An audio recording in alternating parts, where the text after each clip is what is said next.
Welcome to NS TV. నేను రాజీవ్. ముందుగా headlines చూద్దాం. బాలాపూర్ చౌరస్తాలో టీపీసీసీ ప్రచార కమిటీ సభ్యుడు సామిడి గోపాల్ రెడ్డి ఆధ్వర్యంలో మాజీ మంత్రి తన్నీరు హరీష్ రావు చిత్రపటాన్ని చౌరస్తాలో తగలబెట్టి ఫార్మసిటీ ముద్దు ఫ్యూచర్ సిటీ వద్దు అంటావా అని కామెడీ గోపాల్ రెడ్డి హరీష్ రావును ఖండించడం జరిగింది.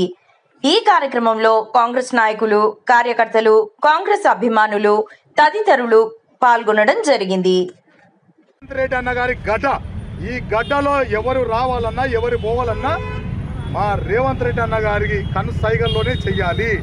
డెవలప్ చేస్తున్నటువంటి ఈ ఫ్యూచర్ సిటీని అడ్డుకోవాలన్న ప్రయత్నం హరీష్ రావు గారు ఇంకొకసారి చేస్తే ఖచ్చితంగా ఇక్కడ ప్రజలు ఖచ్చితంగా మీకు బుద్ధి చెప్తారు.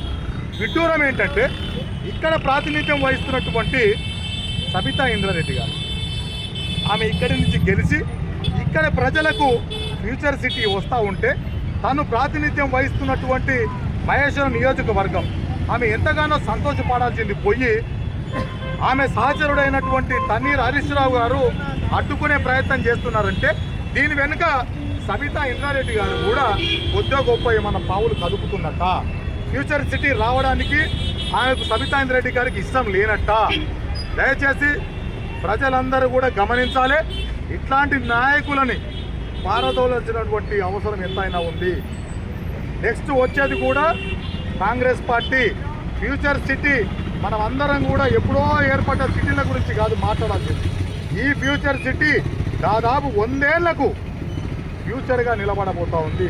కానీ ఈ ఫ్యూచర్ సిటీ రావడం వల్ల బీఆర్ఎస్ పార్టీ ఫ్యూచర్ లేకుండా పోతుంది, బీజేపీ పార్టీ ఫ్యూచర్ లేకుండా పోతుంది. అందుకే ఆ ఫ్యూచర్ లేకుండా పోతుంది అన్న భయంతో వాళ్ళు ఈరోజు ఈ ఫ్యూచర్ సిటీని అడ్డుకోవడానికి ప్రయత్నం చేస్తున్నారు.